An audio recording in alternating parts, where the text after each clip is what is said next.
Günçilik şey emas. Bugünkü ıslaq 2025 yıl 2 ayının 26 günü haftaga çarşamba vatandaş. Şunda her bir kişi şundaq bir kayfiyat içinde. Amerikadakiler ketim nemi iş 101 dep kütmekte. Amerika qandaq tashqi siyaset yürgüzüdü dep kütmekte. Bugün biz bu yerda köpçülük bilen birge bahriman boluvatqanımız del Prezident Donald Trump'ның ağzaki bayanı. Prezident Donald Trump Amerikaga bundan keyin yürgüzdigan tashqi siyasetni aytib beripla qalmasdan hamda bu siyasetni icra qilishning sabablarini ham ahko'ngillik bilan so'zlab o'tdi. Yapılış murasimi konservatiflar konservatiflar grupsining. Bularning hammasi sansanaqsiz odamlar. Cümleden her qaysi Allah hükümetleri qattiq ko'ngil bo'ladigan ishda. Tashqi siyaset bundan keyin mush oldingizda Amerikada yana nima ish yuz beradi degan ish kelmasa hozir nurg'un kishilar shundaqla chet el davlat hukumatlari mo ko'ngil bo'ladigan bir ishda. Men tabiiy konservativ odam. Nurg'un kishilar texa bilmasa kerak. Prezident Donald Trump ko'p yillar ilgari nashr qildirgan kitobida o'zining kelgusidagi tashqi siyosati, tashqi siyosati to'g'risida to'xtalib o'tgan edi. Kitobida men vatanparvar, men bir konservativ odam degan edi. Dedi konservativ degani nima hozir to'liq ma'nosi yoki siyosat ma'nosi bo'yicha izlab lug'atdan topolmadim. An'anaviy qimmat qarashlari yoki yana bir xarakter jihatdan prezidentdan xarakter jihati aytganda o'zini gapida ching turish. Mushu masalalarni davr qilgan holda kengaydigan siyosat sohasidagi bir xil eqim, siyosat eqimi buning mazmunlari tuvanda asosda chiqadi.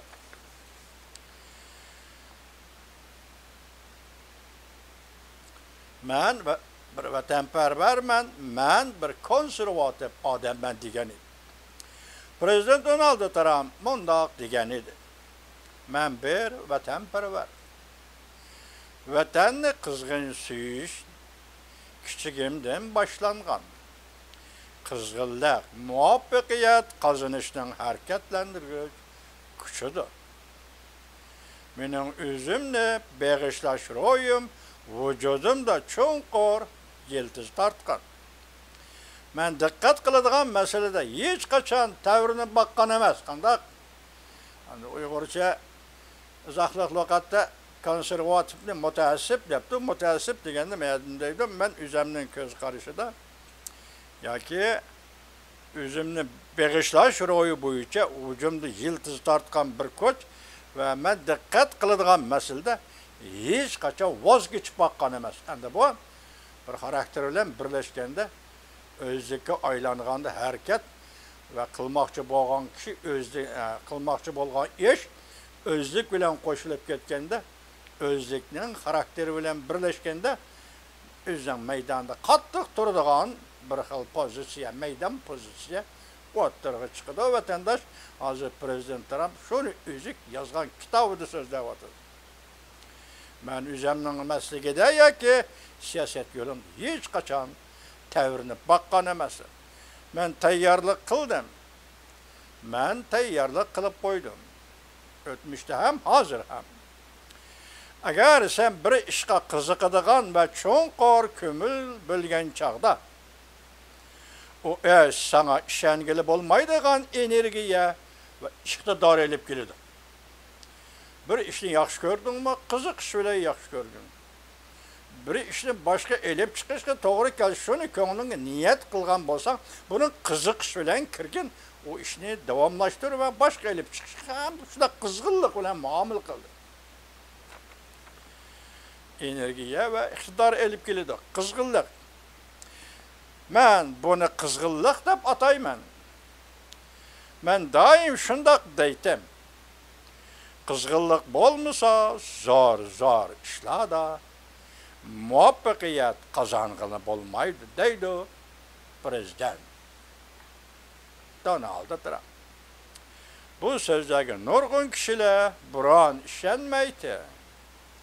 Cho'ng ishlarni ko'rgandan keyin bo'libmi prezident Donald Trumpning Amerikani qizg'in suydiganligini, bu yo'lda hayot mamotiga qaramaydigan ro'yini ko'rgandan keyin nurg'un kishilar qoyil bo'ldi.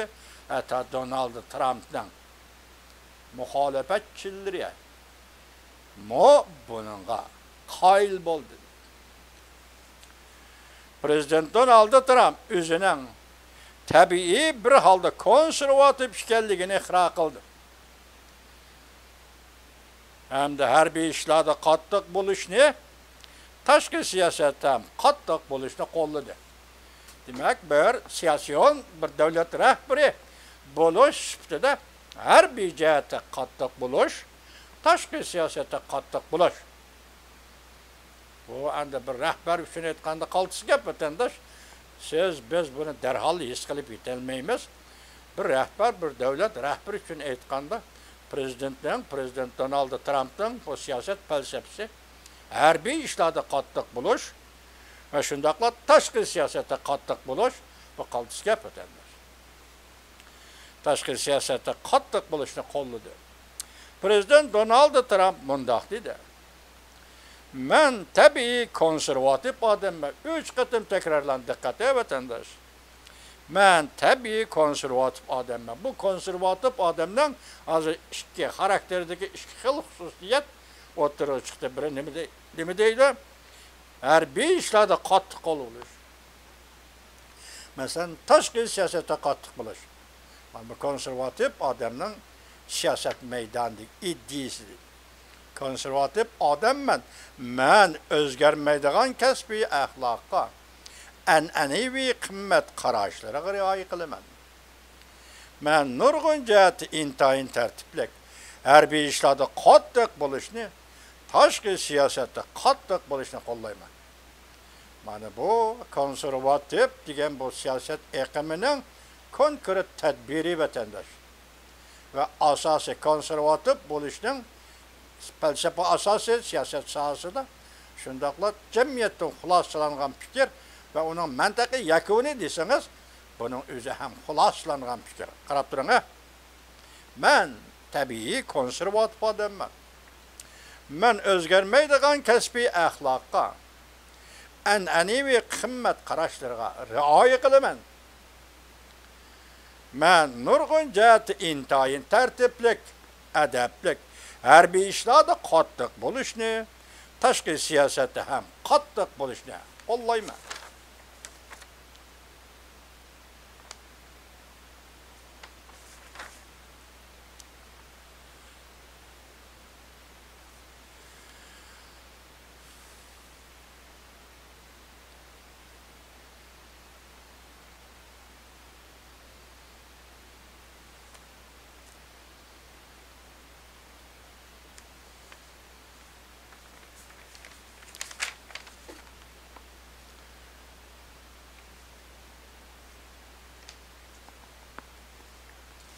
Küçüğünler vatandaşlar. Devamı yok arkadan. Yani bir cümle bile toktap kaldı küçük. Men asası kanunla qattiq o'lcham bilan shar'iylashni qo'llayman. Asası kanun nima deyilgan bo'lsa, ya o tarafga og'maysan, ya bu tarafga og'maysan. So'zmi so'z, moddimi modda, cümlemi cümle shar'iylash o'ng'ay gap emas vatandosh. Çünkü adamların göz qarash, dünya qarash, fikir ve telqillar xilma-xil bo'lgan gap. Asası kanunu şu asli bo'yicha shar'iylash o'ng'ay gap emas. Bu yerda da'vat qilib, men asası kanunu qattiq o'lcham bilan shar'iylashni qo'llayman.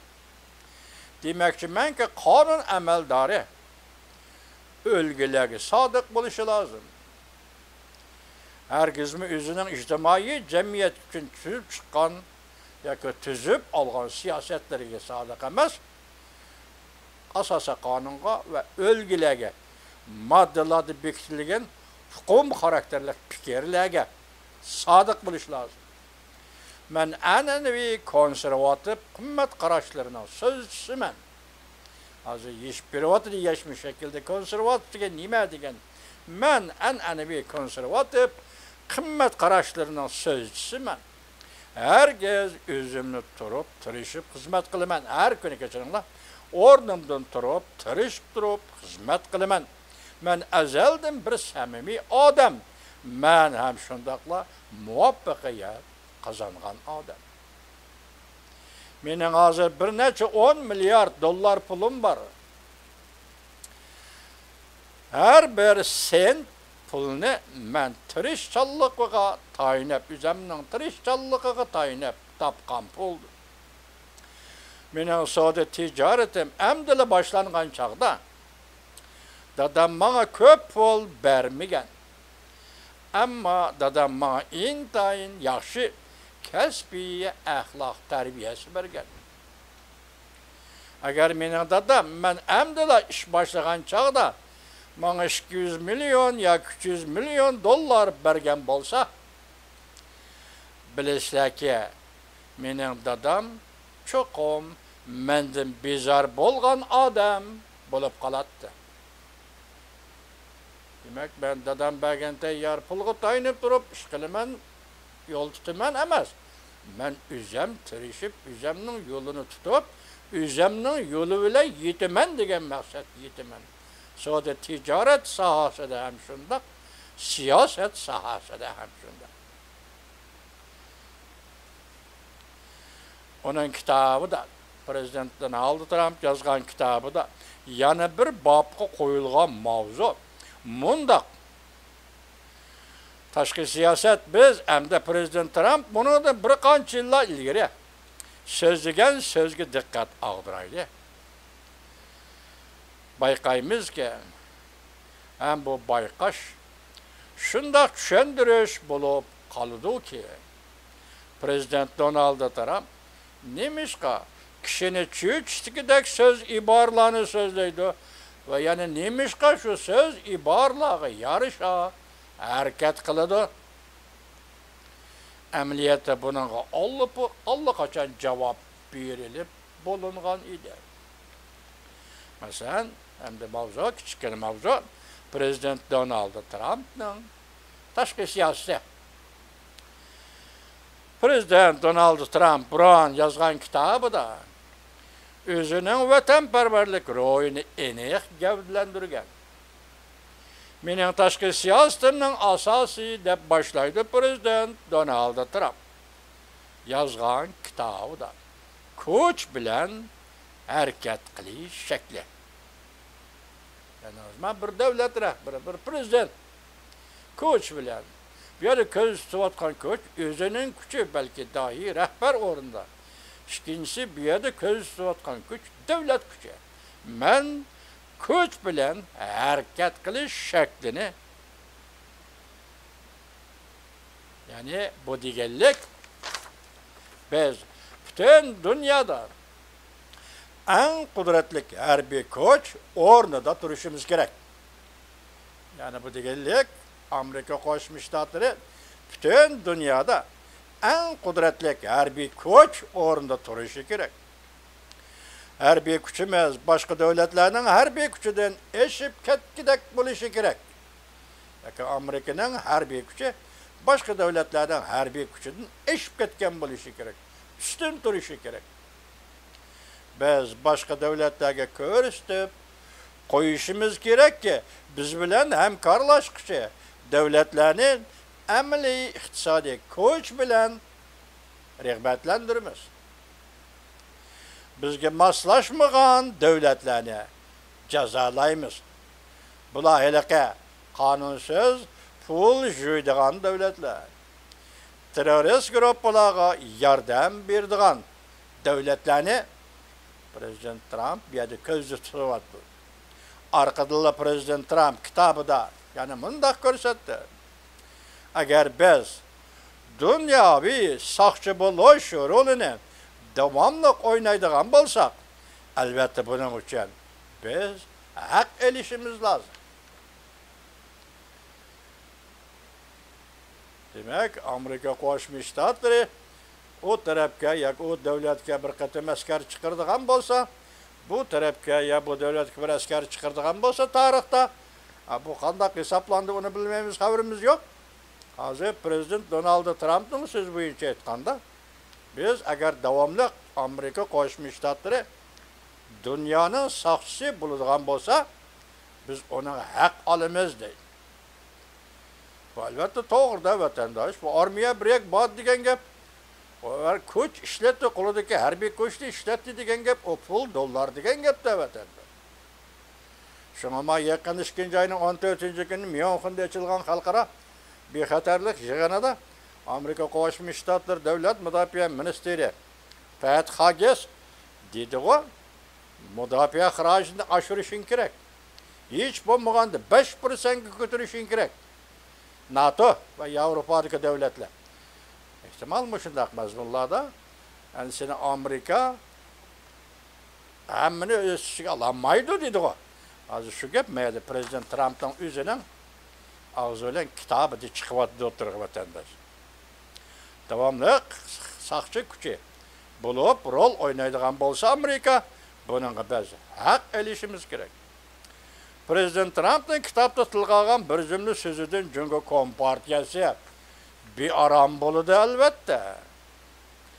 Prezident Trump kitobida ko'pchilikka mundaq degan: "Men o'zim qilgan bir ish, men mush etish iqtidorini cheniqtirib chiqdim." Demak, o'zim butun hayotida, balki veya keyingi hayotida deydi, men qilgan birdan bir ish deydi, kuch etish iqtidorini cheniqtirib chiqdim. O'zi bir raqobatchi, balki siyosat maydonida bir raqobatchi shaklda men kuch ishlatadigan yoki mush etish iqtidorini tarbiyalab chiqdim, yetishtirib chiqdim. Bu so'zni bundoq tushuntirgan edi. Masalan, kuch etish, mush etish kechiranglar, iqtidorini yetishtirib chiqdim degan so'zni bundoq tushuntirgan edi prezident Donald Trump. Amerika dunyoda qudratli davlat. Amerika dunyoda qudratli davlat. Shunga og'zimizdan har qanday gapning chiqishidan qo'rqmasligimiz kerak. Ko'rdingizmi? O diplomatiya edi. Bu siyosat to'g'ri bo'ldimi, bo'lmadimi? Biz qarshi tarafdan ko'ngilni ranjitib qo'ydikmi, qo'ymadikmi? Diplomatik prinsiplar xiloflik qildik. Yo'q, uni olmaymiz. Amerika qudratli bir davlat. Nima demoqchi bo'lsa, shu gapni davrish kerak deydi. Mana bu nima deymiz? Davlat axloqiga siyosiyonning xarakteri moslashgan, siyosiyonning xarakteri uning siyosat falsafasida bo'libmi, tashqi siyosat falsafasida o'rin topgan va shuningga moslashgan bir harakat shakli. Bir dayning, bir prezidentning desangiz bo'ladi vatandosh. Amerika dunyoda qudratli davlat. Shunga og'zimizdan har qanday gapning chiqishidan qo'rqmasligimiz kerak. Atoqli boksyorchi Tyson mundaq degan edi: "Mening dunyo qarashim har qanday odamning o'zining urush qilish plani bo'ladi deganlikdir. Boksyorchi bo'lsam, boksyorchi urush qilish, mush etish planim bor. Agar bir davlat bo'lsam, davlat kuchini mush yo'lda, u yo'lda ishiltish planim bor. Shunga deydi dunyo qarashim, deydi boksyorchi Tyson, har qanday odamning o'zining urush qilish plani bo'ladi deganlikdir. Taki o'zining og'ziga bir mushtakcha." Gördünüzmü vatandaş? Tyson, boksörçü Tyson. Her qanday odamning o'zining plani bo'ldi. Mushta qanday etish, qanday o'tmasligidir. Mush yo'lda kelib olsa, shu ishni qilsa, shunda otsan. Shuning uchun bu iqtidorni, bu mushni tarbiyalashing, cheniqtirishing kerak. Taki o'zining tumshug'iga bir mushtakcha.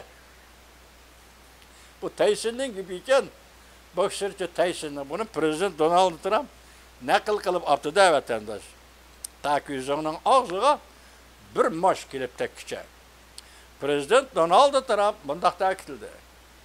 Biz qiladigan bir ish. Aşındaq mush etish iqtidorini yetildirishdan iborat. Mush etish iqtidorini yetildirishdan iborat. Hem her bir taraf qartildi. Mush etish iqtidorini yetildirishdan iborat. Hem tashqi siyosat taraf qartildi. Qanda qilganda qoral ishiltishdan saqlanğılı bo'ladi.